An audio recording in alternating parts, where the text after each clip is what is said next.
Are you a fan of hormone replacement? What's your suggestions?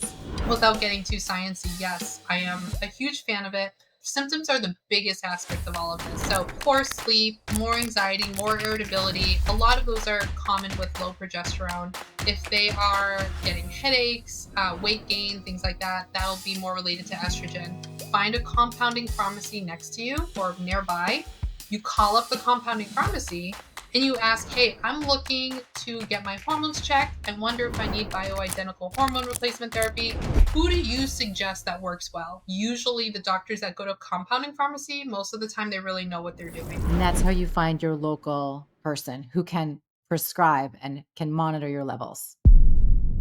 We all should know by now how important it is to get in enough protein. I talk about this all the time. An excellent way to add in some additional animal-based protein with a full amino acid profile is with Equip Prime Protein. This is the one I love. This is the one I recommend. Every scoop has 4 ounces of super collagenous grass-fed beef.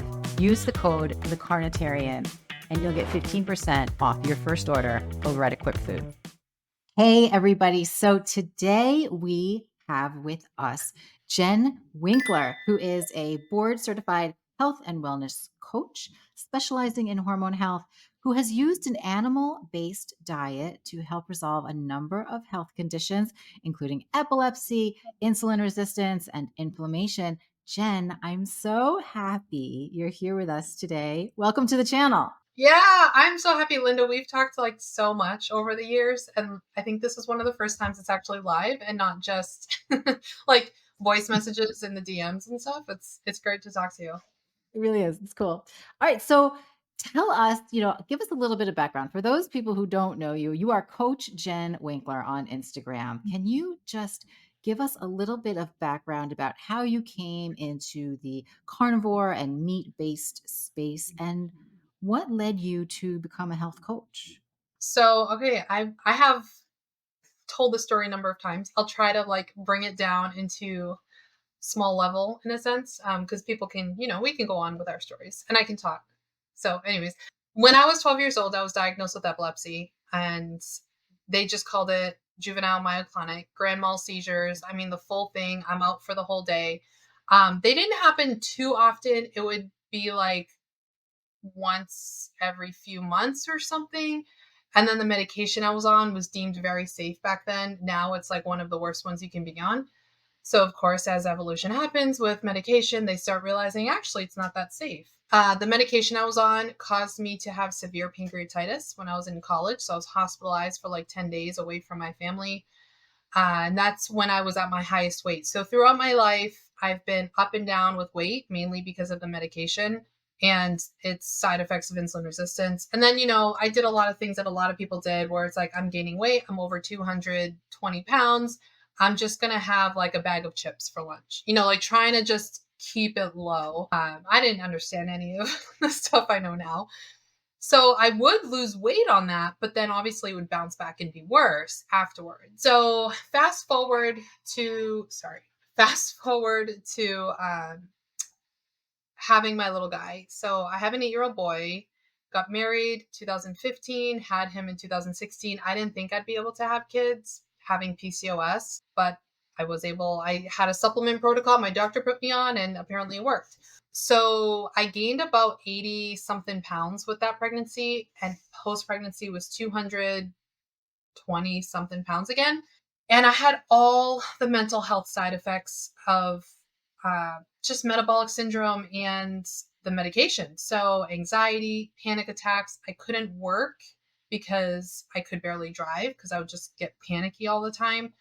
Insomnia, couldn't sleep. I'd get night sweats, like all kinds of stuff. And I'm in my early 30s. This is supposed to be, a good, healthy time. So I feel like all of us inherently know things like Oreos or whatever is not healthy for you. So I just was like, okay, the stuff that's junk food, I'll cut it out. That was my first step. And it helped with weight. I started losing the weight, but the mental health, the sleep, the cycle irregularities, those were all still there.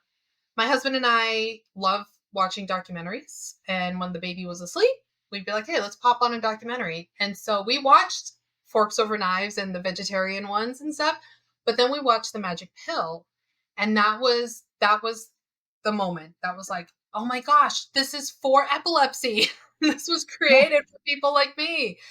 And if people who are listening haven't seen The Magic Pill, it talks all about ketogenic therapy, and it follows three people's lives who implemented it and how it helped them, including a nonverbal autistic girl. So I told my husband, I was like, Jeff, I need to try this. And I started researching, and I'm like, whoa, there's lots of podcasts about it. So we started listening to those and reading books and all kinds of stuff.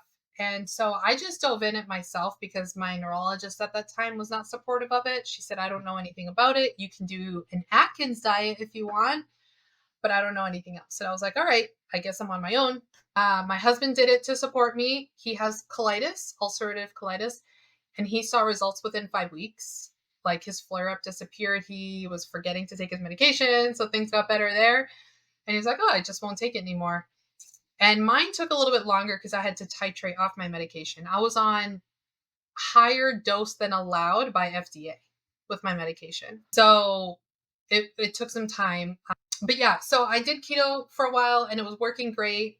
But then I was getting some skin issues and couldn't really pinpoint it. I was getting gut issues and things like that. And that's when I started hearing more about carnivore.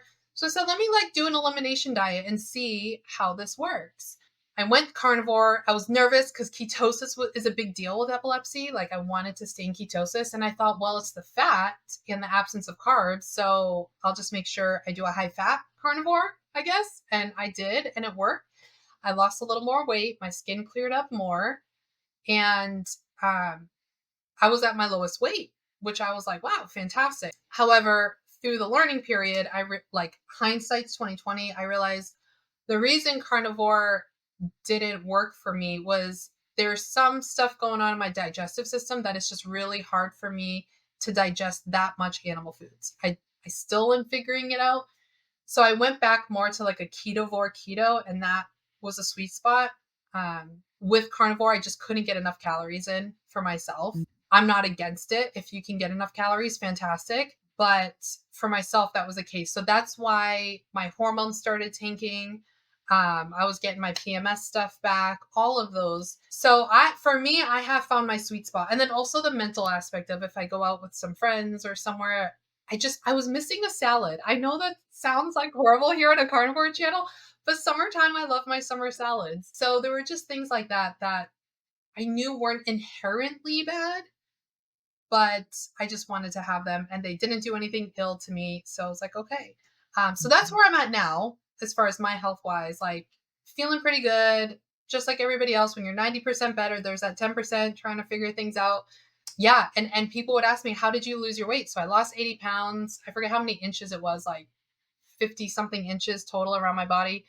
And my family, friends were like, how did you do it? And I would tell them keto, and they'd ask how to do it. And then I realized, wait, this can be a job. Mm-hmm. So I went to Primal Health Institute, got my certification, then continued on and got my Master Health certification through them, which helps more with the psychology of coaching. So it's not just, hey, eat this food, eat these macros. It's why are you doing what you're doing? Why can't you transition? Let's figure all that out.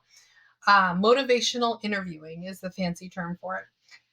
And then I grew my new addiction to taking courses. So I continued on and did a functional blood chemistry course in order to read blood labs from a functional perspective. All the people that try to order labs from their doctors and their doctors say no. So I felt I wanted to add that tool to my practice to be able to help them.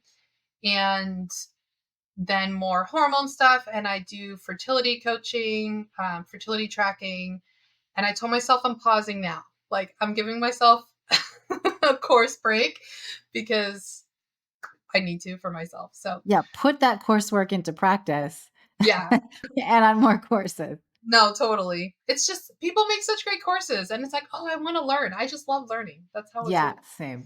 It's so hard. It's so hard to decide where you want to put your energy. So now you're coaching people, sometimes to carnivore, sometimes to keto, sometimes something else. I mean, it doesn't really matter necessarily what their diet is, but do you still recommend carnivore diets to people Hmm. through your services? I do. Is there Is there any population where you would say, a carnivore diet is just not appropriate? I hope the carnivore police don't come after me.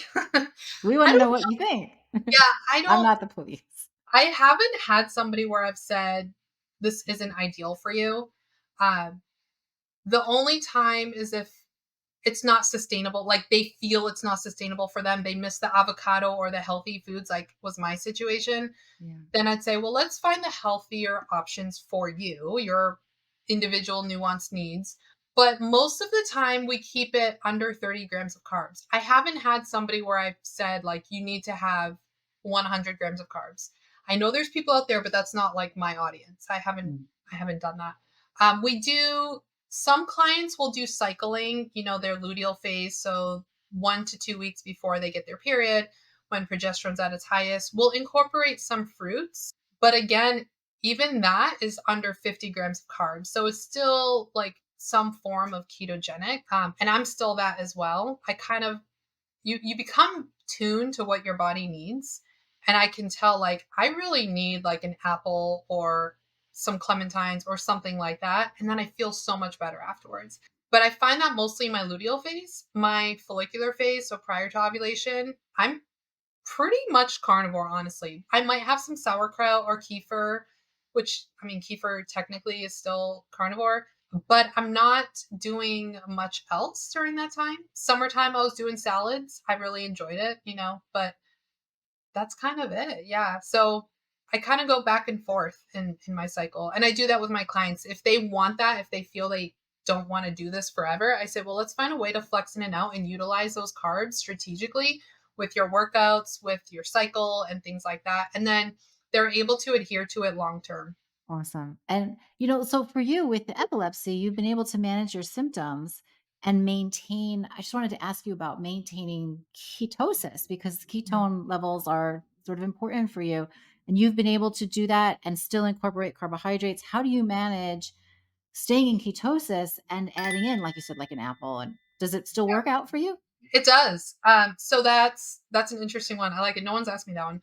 With ketosis, when someone's been in ketosis long enough, their body knows how to get back in.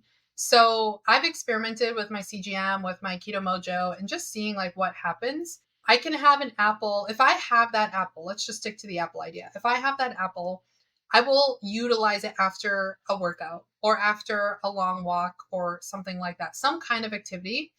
I don't do it in the evening. I will do it in the morning, afternoon time.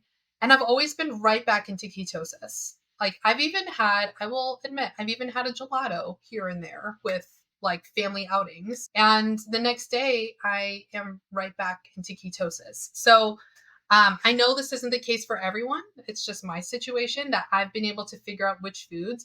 And funny enough, if I were to have a keto treat that has almond flour in it, that kicks me out of ketosis. So even if it's ketogenic macros and nothing carby per se, there's something about the almond flour that my body doesn't like and will just nope. Yeah. So we did that for my birthday last week. There's a keto bakery by here and they use legit ingredients. So we got the pumpkin cheesecake one. I had no time to bake myself. So I was like, I'll just go get one. And the next day I was kicked out and I knew better, but it was my birthday. Anyways. So yeah, so but that's one of the things I tell people, Yeah, like, don't buy the big cake. We just bought these little like cheesecake muffins. So when it was done, it was done. There's nothing left, right? nothing left. But I have learned I don't know if I have to stay in ketosis forever now with epilepsy. If people ever look at the history with ketogenic and children with epilepsy, adults, the Charlie Foundation, all those people talk about it, where for some people they just have to do it for a period of time and then they're better and that's it. Charlie, who Charlie's Foundation is named after, he doesn't eat ketogenic anymore. Now, personally, I feel best this way, so I will. Like my brain fog comes back when I stop. But I guess he has his pasta and stuff like that. His epilepsy's better now. Wow.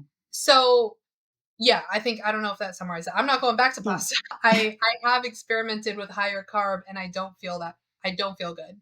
My brain fog comes and I'm like, I can't think straight. So I just feel better in this way, flexing in and out, back and forth.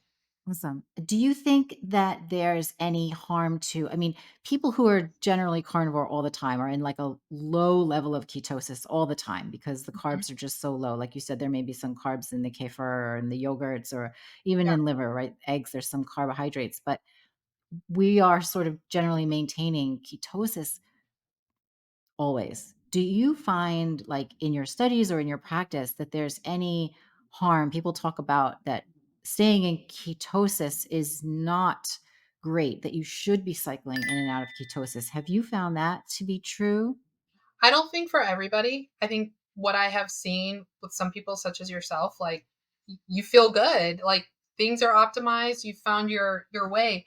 I think for women in particular who have, I would say, like either trauma history or cortisol disruption, it would be helpful for them to bring in a little bit of carb because ketosis is still technically a stressor. So if they have an overload of stress in their life, and they might not notice it. Remember, stress is not just mental, like I feel stressed right now because we're in a hurry. Stress, there could be mold toxicity, there could be constant working out all the time, like 6, 7 days a week for an hour and a half a day, like that's a Mm, stressor, even though it's good. It can be trauma from the past, adverse childhood events, things like that. Those type of women, I'll measure their blood work, I'll do a Dutch panel, things like that to check their cortisol. And if I see it out of range and their blood sugar is reflecting it, then I'll say, you know what, if we integrate some healthy, again, avocado, really low glycemic stuff for them, then that typically will help blunt the cortisol spikes and then balance all the rest. And if they want to go back to carnivore down the line, they can. It's just during that healing process. I've found with my clients that's my gotcha. strategy. Yeah, Have you found anything now more challenging, like using carnivore as the elimination diet and now going back to keto? Do you find it challenging for you to like stay away from those almond flour treats? Like, you know how some people say don't dip in at all, like stay yeah, strict because otherwise you're going to go off the rails. Like, you seem to have found a balance here where you don't yeah, feel like you're going off the rails. 100%. So I was an abstainer for the longest time. If I had one keto treat, forget it. I'd be diving into the whole thing. But what I ended up doing over the past like year and a half is kind of testing which foods I can moderate and which I can't. And we're all different on this. Like I know somebody else in this space, if she has fruits, she will spiral. But if she can have sweet potatoes and moderate those. Mm. Myself, I'm opposite. I can moderate fruits, but I cannot moderate potatoes and sweet potatoes. That is my kryptonite. Like my husband makes air fryer sweet potato fries, and when I smell it, I'm like, "Oh my gosh, I need to go do something already," because it tastes so good, and he does it in the tallow and everything. So he'll do it for him and our son, for myself, and sometimes I'll do a little bit, and that's my reminder, like, "Whoa, I want, like, a whole bunch of these right now." So I stay like, one of the things I think people do that needs to change is they group all carbs together, whether it's pasta or broccoli or potato, right? But they're while they have some similarities, and yes, they do turn into glucose in your blood, they do other things as well.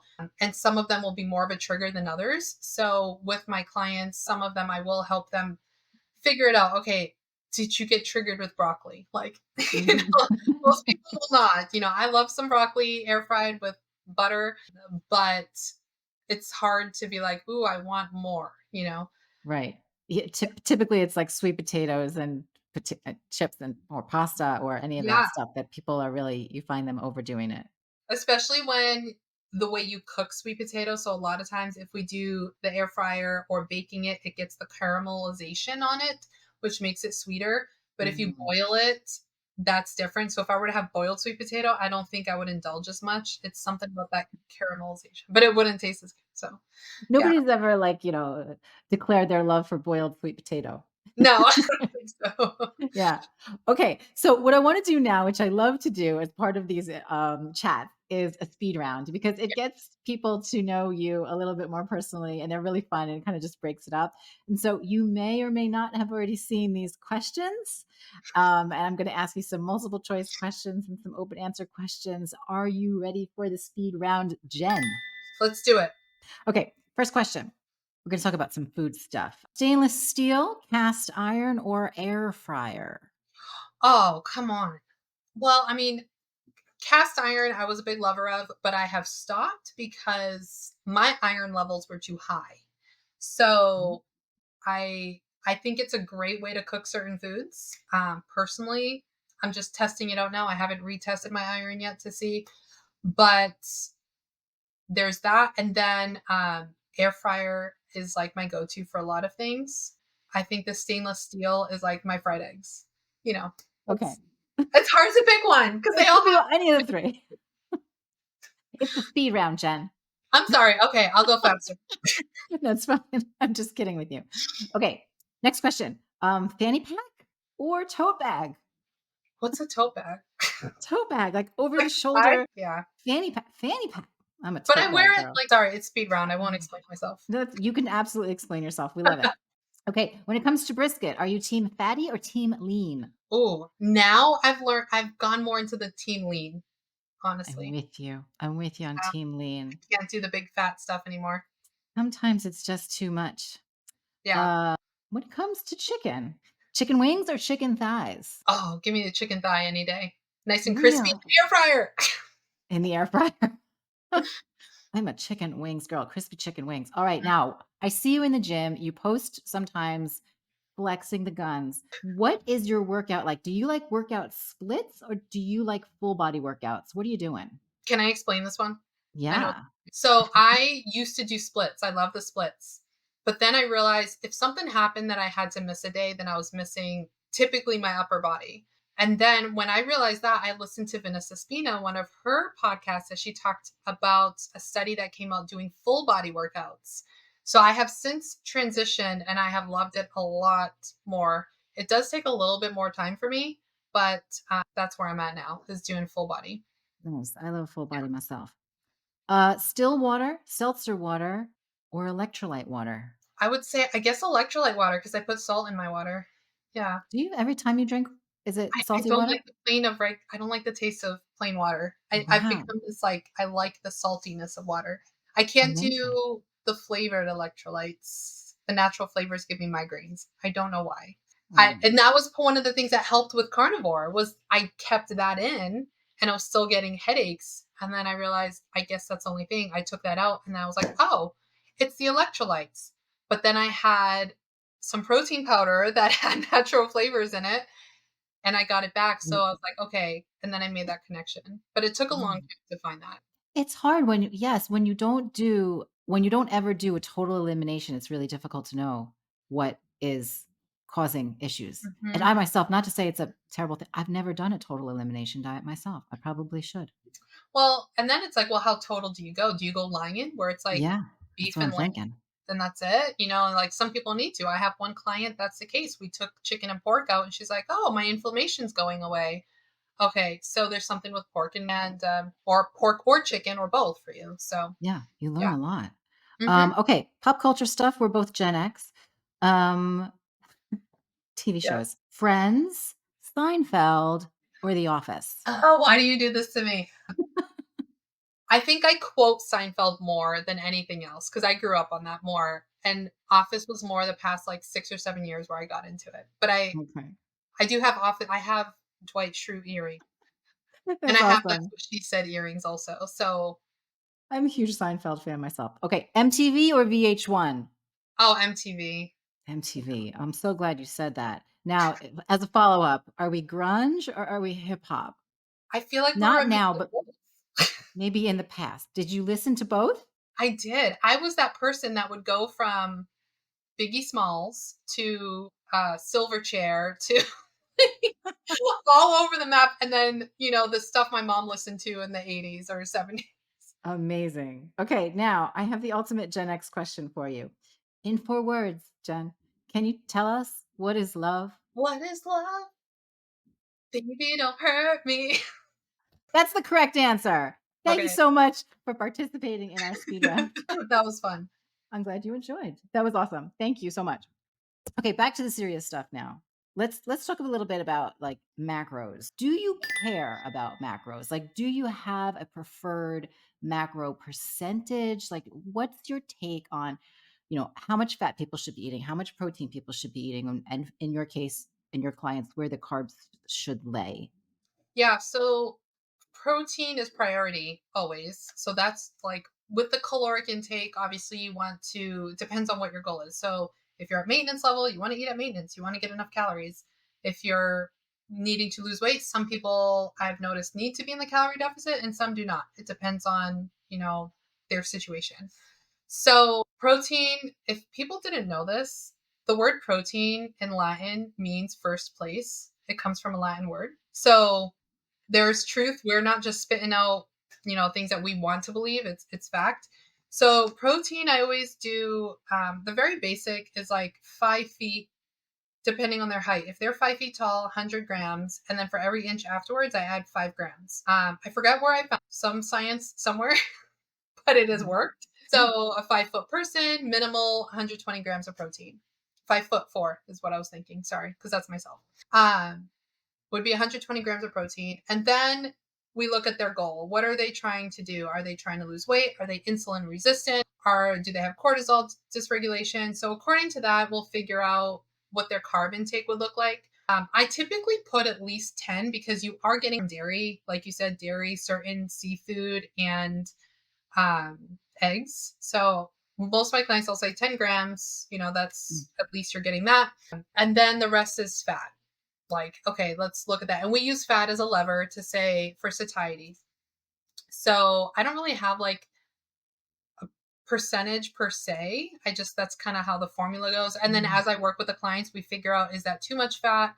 Is that too little? Do you need more? Are you still hungry? Let's add more, because we can't figure out their exact activity level. So you might have somebody that's on their feet all day for 8 hours, waitressing, doing something. They're going to exert a lot more energy than somebody like myself who sits in front of the computer working with clients and doesn't get to move as much. So yeah, that's where we figure things out as we go along. I love it. I love that take. That there's a certain amount of protein everybody needs, and there's a certain amount of fat that a specific people need based on what they're doing throughout the day. I love that. Are you a fan of, say, OMAD, or do you try to guide people towards 3 meals a day or with snacks? Like, what are you a fan of? Yeah, for women, I'm not a big fan of OMAD.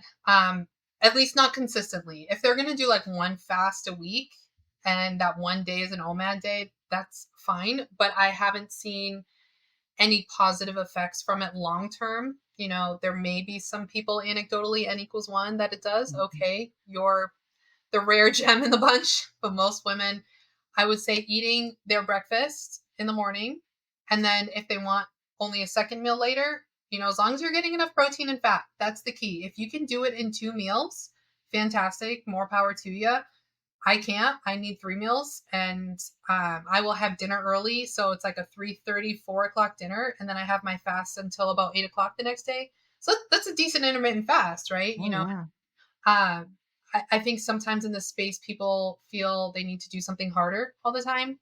Like, I'm already carnivore and I'm not losing weight. I need to fast more. I need to do 48-hour fast every week, and it's like, not necessarily. Maybe you need to back off of all of that and make your body feel calm. We forget about sleep. How's your sleep doing? How's your circadian rhythm? I know you had Sarah on here recently. How is your stress management? Are you giving yourself time to just chill and listen to the birds outside and just read a book, right? Like, how often can we just sit Yeah. and read a book? We're always so busy. So I kind of went on a tangent there, but No, that's all right. I mean, I'm totally on board with that. I think that the things that you mentioned are often overlooked, especially that circadian rhythm stuff. And the meal window, like you said, I have been personally trying to shift it earlier, and I feel like there's so much merit to that. Just getting through with eating around the sunset time and not doing 8 p.m. dinners. You're like coming from New York. 8 p.m. was like a very decent time to have dinner. 8 p.m., 9:30, whatever, everything's still open. And so in my post college years, my meal windows were just ridiculously late. And now I'm finally starting to like shift things up, and it's made such a difference for me. So and yeah, I think it's important to think about. yeah, Um, for myself, real quick on that, it's funny because I don't know, I'm sure you remember a few years ago, people were pushing like, when you fast, don't eat breakfast until 12 o'clock. Like, that was the big thing. And so when all these popular people were saying it, I said, oh, okay, let me try it. And I would try doing it, and I just felt like garbage. Like, mm, I felt like I had to push myself through it. and I wouldn't get anything done because I'd just be laying on the couch exhausted. My body didn't like it, so I gave up on that. I said, "Forget it. I'm having breakfast." And I this was like 2 or 3 years ago is when I shifted this to having breakfast when I wake up, usually like an hour or 2 hours after I kind of shower and do everything, and then making dinner early. And so then all of a sudden it became popular. I listened to what my body was telling me and it was right, you know? Yeah, it's funny. Like I remember everybody saying breakfast is the biggest scam invented Yeah, by the cereal companies, right? Breakfast is a scam. You don't need it. I'm still not quite there with breakfast. Like I will wake up, I'll have my protein coffee, and I still do have a hard time, but I'm trying to move the window up. I'm not quite getting the breakfast meal as early as I'm, that to me, I'm sort of I'm having a struggle eating like 3 or 4 eggs in the morning with the coffee and then getting on with my day. I'm having a little bit of a hard time with getting there, but I am shortening my window to make sure I'm not eating too late. yeah. No, and I'm honestly the same. Like I can't have a full once in a while I think it happens, but I usually don't have like a big omelet breakfast. Like the break fast is typically something like what you said. I might do a small bowl of Greek yogurt with my Equip protein powder. That was my breakfast this morning, and then I'll have my second meal and then my third meal, but it's all within a smaller eating window Mm. than your typical of like 8 in the morning till 8 at night, right? Right, right. Yeah, I wanted to ask you what your thoughts are about fiber and the advice that everybody hears that, carnivore or a low carbohydrate diet is not great for you because it's going to not include enough fiber. You do include some fiber now. very How do small. you how do you feel about the requirement of fiber? Like, is it beneficial to us and our hormones and our gut health? Do we need it, or can we get that same kind of benefit to our gut with carnivore in some other way? Yeah, you can. Some again, this is one of those like nuanced situations. With my PCOS clients, if they have estrogen dominance, if they have too much estrogen in their body, I do typically recommend some cruciferous vegetables and leafy greens because of the ingredient DIM. Well, I don't know if it's ingredient, but the chemical structure in the food that's called DIM, and that helps to detoxify the estrogen. So we want those people who have too much estrogen to have their bowel movements daily to help eliminate the estrogen. It's not something that's needed for everybody, right? Like that's that specific case. As far as fiber to actually like maybe if that client's already going to the bathroom, she may not need it as much, but there's the ingredient DIM that really helps.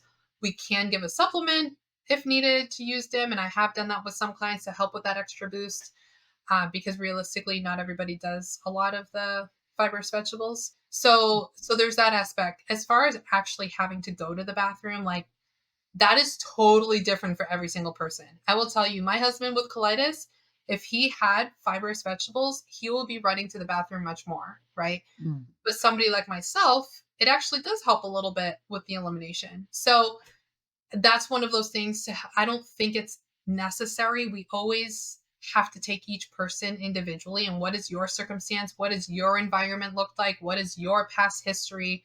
And see if it would be helpful. The amount of fiber I have is very negligible, honestly. I'll have like a cup of vegetables a day, maybe. It's not even every day.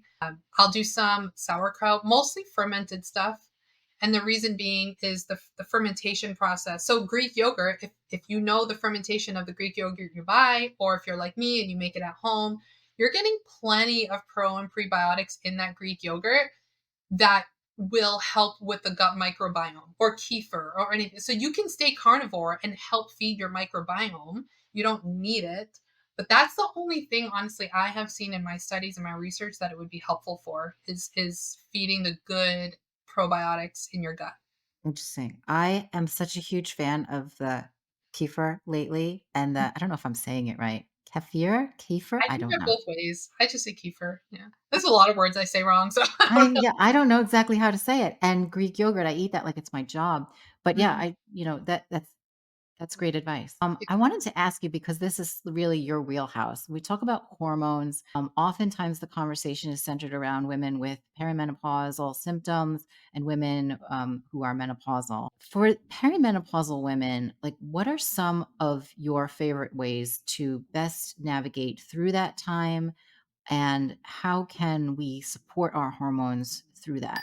time? Yes, this is what I'm diving into now. This is like my big focus. I think with perimenopause, so one of the things to understand about our bodies when we're in this time is one cycle can be very different from the next. So I think a lot of people have this image of our hormones like when we're in our 20s and 30s, our hormones are up here and they start declining as we get to menopause, but that's not true.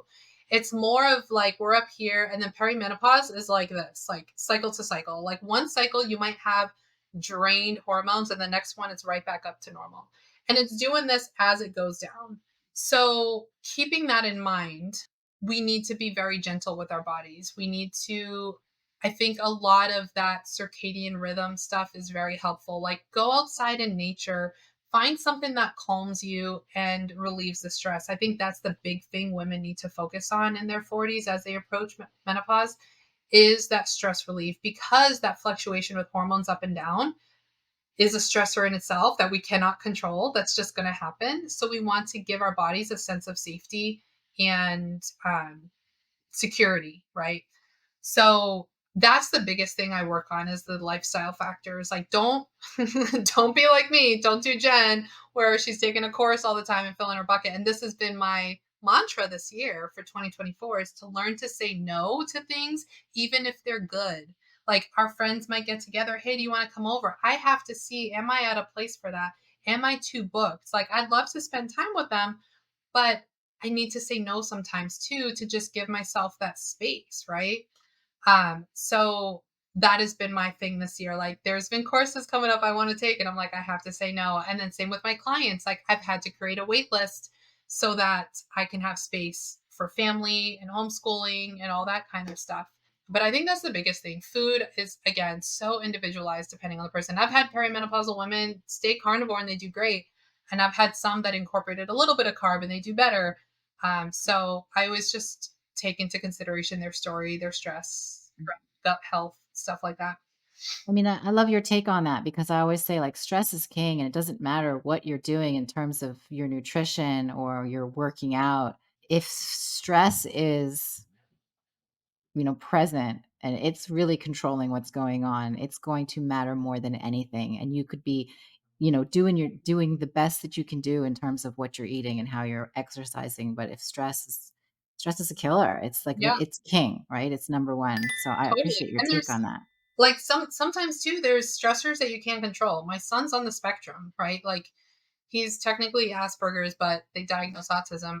I can't change that. I can do as much as I can to mitigate the emotional dysregulation, but sometimes it's going to happen. And that's a stressor, right? There's the stressor I take care of my mom. She lives in home with us. I can't just be like, hey, bye, adios, but how do I control my response? Like, that's the big thing. And why, if my response becomes exaggerated, why? What is causing that exaggeration? Is there some other root cause issue from my childhood that I need to work through? Is there some other method I need to help cope with that moment? So, we're not going to get rid of stress, but we need to learn how to properly manage it. And that's why I never say, like, just stress overall. I'm always using that term management because we need to learn what tools work for us, right? Yeah, And for me, it's absolutely. going out in the sun. Like I will go outside and I'll just sit there and do some deep breathing. I forget what it's called, physiological sighs, where it's like you breathe in as deep as you can and then you take one more and then you breathe Yes. out. And it's just, I physically feel my body like relaxing and stuff. So finding those tools, I think, is the biggest key for that. Excellent. Do you change your recommendations when it comes to protein intake for perimenopausal and menopausal women, or is it just sort of the same that we need the same amount, not anything different in through menopause? From what I've understood, perimenopause, I think it depends on the female. Somebody like yourself who like you're dancing and stuff, like you're gonna have well, you already have yours. It's not gonna be different than somebody that's dancing in their 20s or 30s, personally. But as we get closer to menopause, I would say from what I have seen, they can benefit from higher amounts of protein because the muscle building gets more difficult. Creatine is something I usually suggest them to take creatine monohydrate to help with lots of things. There's so many studies like the muscle building or the muscle strength. Yeah, muscle building, bone strength. That's where I was getting at. Cognitive health. So anything, whereas our hormones are going lower, creatine can be really helpful. So obviously we get that in our protein. So we can either up the protein, we can have creatine monohydrate. Again, depending on the person, I have a client who's type 2 diabetic. So I want to be careful with her protein to fat ratio because she has fallen into gluconeogenesis where it's like spiking up and then she's not utilizing it as much. So that's again one of those. It's like it just depends on the person. But overall, yes, I do say get at least 15 to 20 grams more. But also, I think the activity is the part that's important to have. They need to be active of some sort. They can't just eat the protein and then sit and watch TV all day, right? It's a Mm. 2-4. What are your thoughts on incorporating alcohol? And some people say, yes, my diet is great, but on the weekends I have a glass or two of wine. How does that affect women, especially who are trying to get a little bit of body recomposition changes or trying to lose maybe some unwanted weight that they gained during menopause? hmm I I'm not a big fan of alcohol. I don't like what's the I guess I would counter the question. If someone were asking me that, if it was a client like I want to have my glass of wine on the weekend, I'd say what is it that wine gives you? What are you looking for in the wine?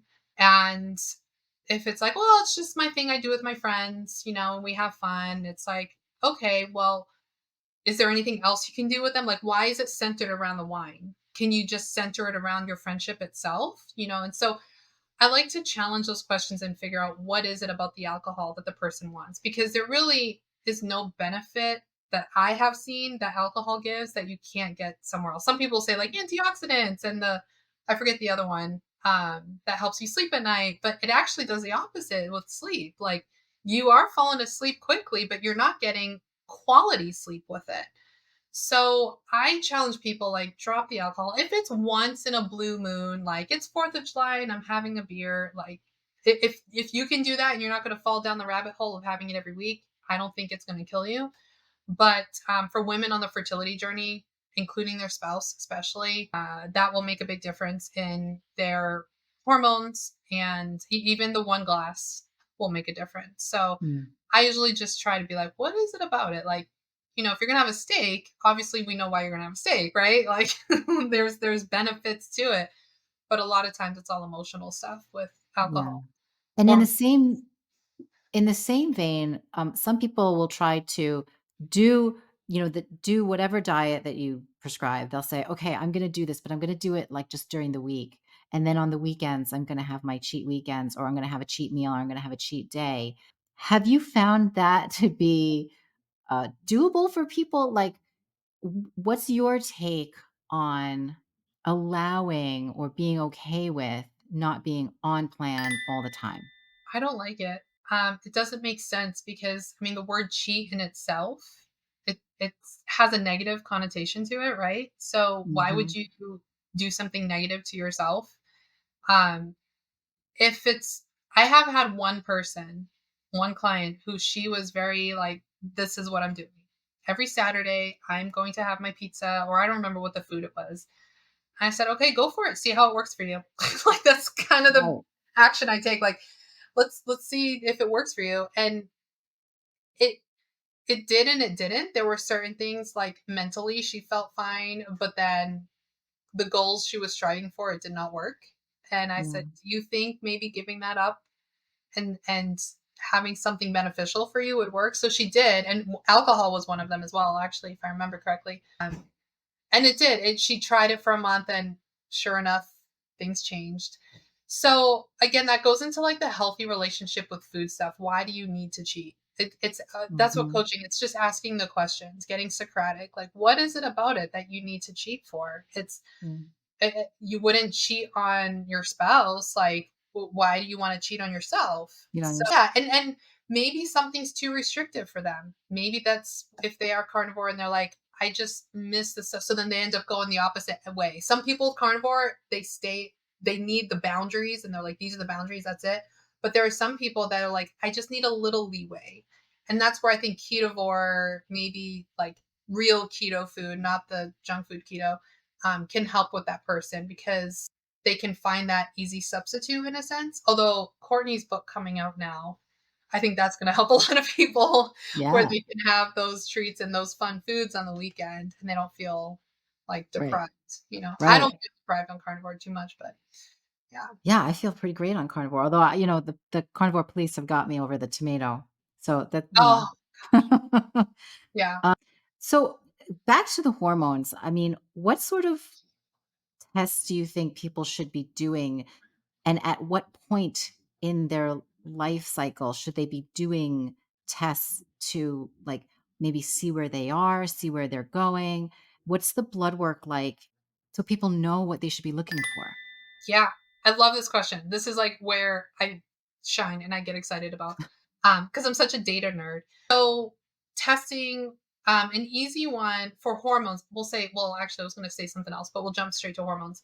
Dutch panel is a fantastic one for people who maybe have lived a stressful life or have stressors in the past or are experiencing symptoms of chronic exhaustion, fatigue.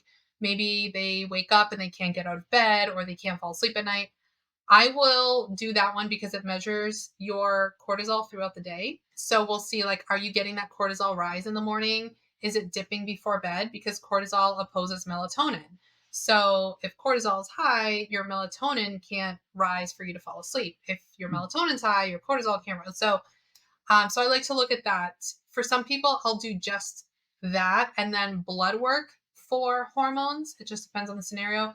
But some people I'll do the full adrenal hormone Dutch panel, and that helps to see the metabolites, see which way your body is utilizing the hormones so that we have like a hormone cascade, cholesterol. It all comes from cholesterol, pregnenolone, and then they start breaking off where it's like estrogen and testosterone and progesterone and all that kind of stuff. So the Dutch panel helps us to see that, like, are you a 5 alpha or 5 beta metabolizer where if you were to take DHEA supplement, for example, some people have started doing that. It's helpful to know, are you 5 alpha or 5 beta, because it might go more into a symptomatic testosterone like PCOS, hirsutism, and things like that versus just your basic testosterone. So it's a very informative, a lot of information in that one. Now, it's also not a cheap one. So some people, they can't afford that or they don't need the cortisol part. That's when I do the blood work. And I will do a day 3 blood work, checking estradiol, progesterone, LH, and FSH. LH and FSH are helpful to see if they're ovulating. As women enter perimenopause, that's also the markers I look at to see how close to menopause they are, depending on their ratio to each other. And then 7 days post ovulation, we will do another set to see if they are ovulating.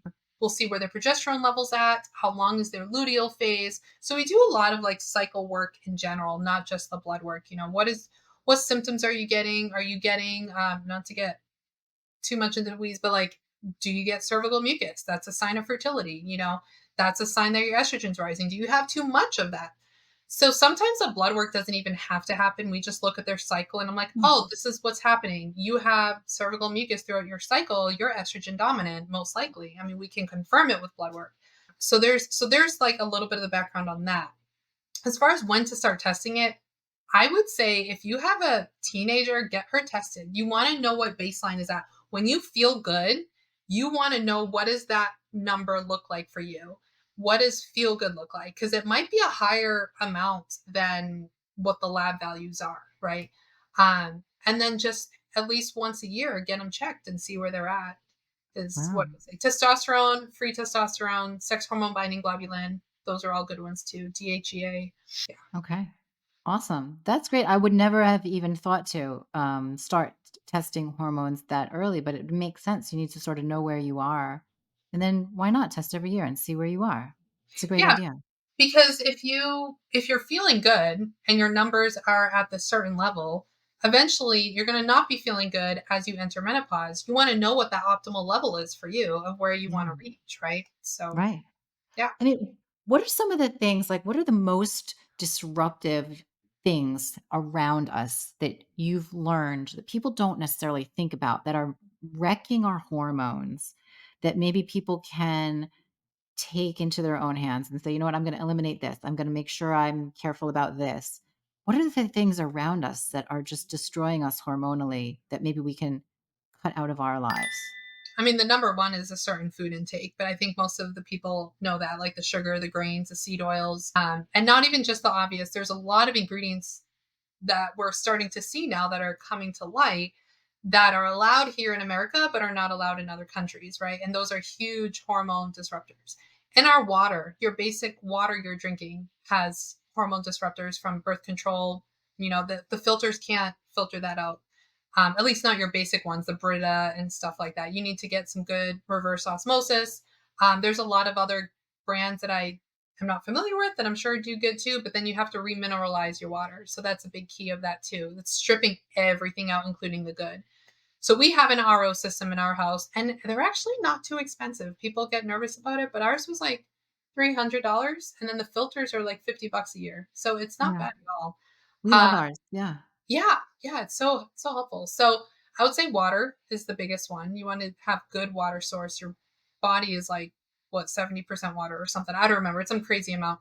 The second one that's easiest to eliminate and to fix is the laundry detergent because you're wearing your clothes 24, well, maybe close to 24 hours. You're showering and maybe other things.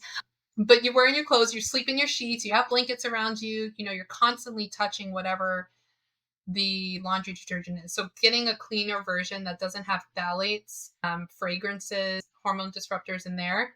And then I usually tell people after the laundry, then we go to the stuff we clean, our shampoo, or we use to clean our shampoo, conditioner, body soap. Those I feel like are so easy to get clean ones now. They're all tallow based ones out there.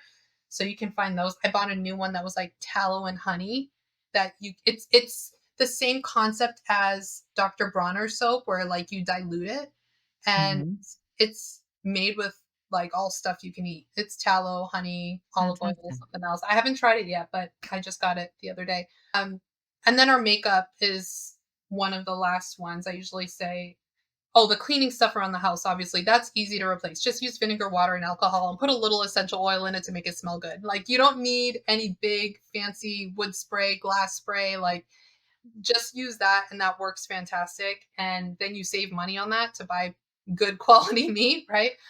Uh, Mm.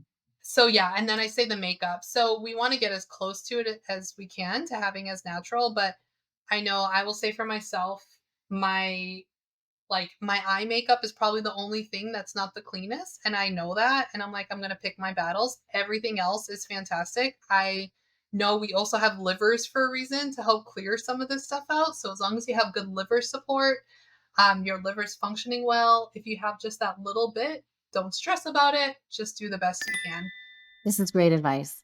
Okay, so tell me then when people have their hormone tests, they've got this series of tests and they start to see things decline. Are you a fan of hormone replacement at that point? Like, what's your suggestions?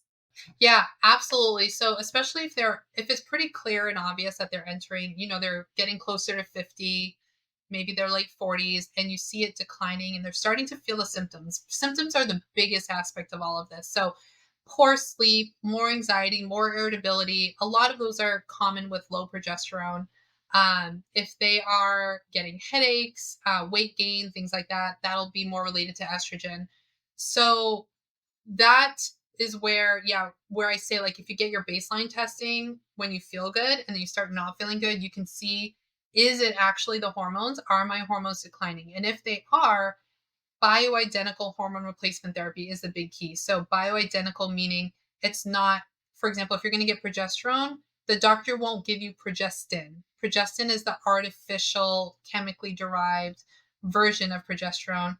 And then there's also the artificial version of estrogen, which then, I guess to make it simple, could act like a xenoestrogen where it's blocking the estrogen receptors. So it looks like you have enough, but your body's not receiving it. It's not getting entered well. So without getting too sciencey, yes, I am a huge fan of it.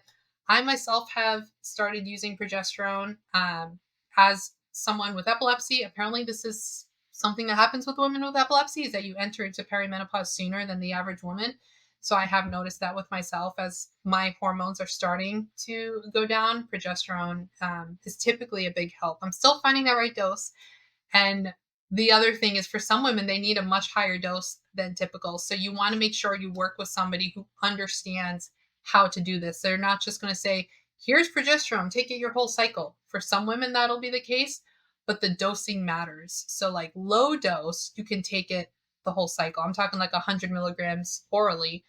But for most cycling women, they will benefit from it in their luteal phase. So like 2 weeks on, 2 weeks off kind of thing. Uh, and one of the easy ways people always ask, how do I find somebody? One of the easiest things you can do is find a compounding pharmacy next to you or nearby. You call up the compounding pharmacy and you ask, hey, I'm looking to get my hormones checked. I wonder if I need bioidentical hormone replacement therapy. Who do you suggest that works well? And there you go. Ah, and that's how you find your local person who can prescribe and can monitor your levels. Yeah, because a lot of times that doctor, they're going to send it to the compounding pharmacy and you'll get like, for example, my mom is on it right now and she just has a gummy that she consumes at night and it has all three hormones in it, versus having three separate prescriptions that an OBGYN would normally give. So, and that's okay. Like you can do three separate prescriptions. There's nothing wrong with that. But usually the doctors that go to compounding pharmacy, most of the time they really know what they're doing. So, Awesome. That's yeah. awesome advice. Thank you. So Jen, tell us like what's next for you? Are you working with Dr. Barry on something? What is this latest venture that I think I heard about? Yeah, so his both Dr. Ken Berry and Nisha, they have their proper human diet community. And it's like thousands of people in there. They have different levels. So one of the things they did to kind of up the game is the pro level. People that subscribe to that one, they get access to us pro coaches. So there's two, three, four of us that are pro coaches, and they have education every week. So we have different topics. This week or this month, we talked about macros. You know, 1 week was protein, carbs, fat, and then tracking. So we rotate each week, and we record a video, and then we do lives on there. So it's becoming more interactive, where it's not just Dr. Barry, because it's a lot for one person. So it's a really great community. So I've been helping on there as one of their pro coaches. And then for my own personal practice, I have finished the course called FEM. It's Fertility Education Medical Management. And I'm in my practice client phase now. So I have to do some practice clients. And then as soon as I finish that, I get to launch it. And the purpose of it, what it does is it helps women learn how to track their cycles and their biomarkers properly. So they can use it to avoid pregnancy or achieve pregnancy, either one, once they understand what their biomarkers are telling them. But you can also use it for medical purposes in the sense of if there is an abnormal type of cervical mucus, what is it telling me? If I only have 2 days of cervical mucus versus 7, like we can read what the hormones are doing through what our body is already sharing. If your luteal phase from ovulation to the day before your next period, if that's too short, it's giving us a hint on what's going on. Your progesterone's low, maybe you might have some thyroid issues. So when we do that together, then I can say, okay, now I can target your labs a little bit more where we can check what it is instead of doing like $400 labs. It's like, oh, it's probably thyroid progesterone. Let's just check those and see where it's at. And then we can target it or we can treat it properly. So, Awesome. yeah. So That's really that'll be cool. launching in January, hopefully. Fantastic. All right. Well, I'm gonna link to that. Thank you so much for coming on the channel. I really just do appreciate it. I appreciate your time and your advice and your expertise in all of this. Tell people where they can find you. Yeah. Thanks for having me. I love chatting with you, and our DMs will continue. So I am mainly involved in Instagram. Coach Jen Winkler is my handle. I have my website, jenwinkler.me, and that's getting a little bit of an overhaul right now. So if something isn't working, just hang tight for a minute. And then those are my two main hangout places, honestly. I'm getting my newsletter going, so hopefully that'll work. And then YouTube, obviously, Coach Jen Winkler also. Awesome. Thank you so much. All right. So I'll put links to all that in the video description below. And again, thank you so much for spending this time with us. It was awesome. Thank you. Thanks for having me.